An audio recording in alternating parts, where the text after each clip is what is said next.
Boat time, number 99. Welcome back. Today, we'll be looking at the Gospels of Matthew and Mark to see how Jesus used a boat to develop leaders. So let's get started. Matthew 14 verses 34 to 36, Mark 6 verses 53 to 56. When they had crossed over, they landed at Gennesaret and moored the boat. As soon as they got out of the boat, the men of that place recognized Jesus, and they ran and sent word to all the whole region. People brought all the sick to him, carrying them on mats to wherever they heard he was. And wherever he went, villages and towns and countrysides, they laid the sick in the marketplaces and begged him just to let them touch the fringe of his cloak. And all who touched him were healed. My thoughts. Again, let's look below the glaring scene of the spectacular to find the hidden gems of discipleship. Ever wonder why Jesus spent so much time crossing the Sea of Galilee in a boat with his disciples? If you've ever been to the Sea of Galilee, you are immediately struck by how small it is.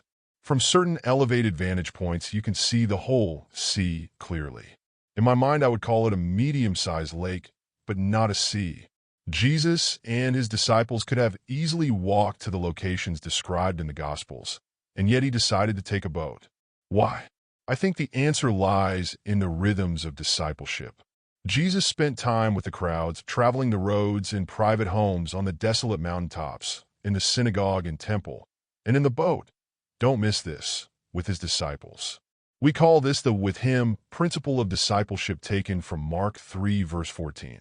And he appointed 12 so that they would be with him and that he could send them out to preach. Jesus spent the lion's share of his time discipling his men in the harvest. This is a crucial element of discipleship that most disciple makers are missing today, but we'll tackle that in a later blog post. But just as important was his time spent alone with the disciples. And there was no more effective way to get intentional secluded time with his men than in a boat. If anyone else wanted to come along, sorry, no room in the boat? This is pure genius. Are you getting significant alone time with those you are discipling? Most of us don't own a boat, and I don't recommend getting one unless you just love fishing and have money to burn. But we have found creative ways to get private time with mints.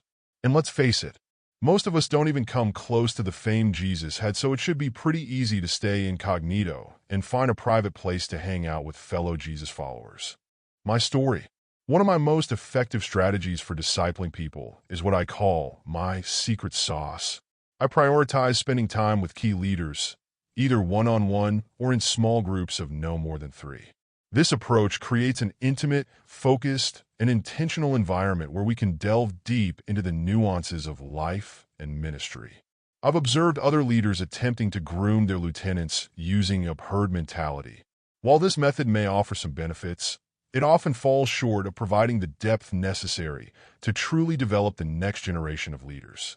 The focused attention that comes from smaller, more personal interactions is invaluable in nurturing genuine growth and leadership development. By keeping these sessions small and targeted, we can address the nitty-gritty aspects of leadership and personal growth more effectively. This method allows for more meaningful conversations, personalized guidance, and the opportunity to tackle specific challenges that each individual may face in their journey of growth and leadership. I start these times with 3 simple questions. How are you doing? What are you getting out of the Word of God? How are your people doing? There's some discipleship genius in those questions, and I'll probably cover them in a different post if you request it. But suffice it to say, these questions will lead to deeper questions and meaningful conversations. Our action plan. Now it's time for application. Here's some ideas. Who are you focused on? Get individual time with them this week and ask the 3 questions. Who are those you are discipling focused on? Are they getting individual time with the people they are mentoring? Discuss these questions with a mentor or those you are mentoring.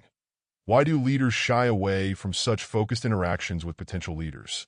What are your goals in leadership development? Jesus used a boat to teach us that true leadership development happens through intentional, personal time together.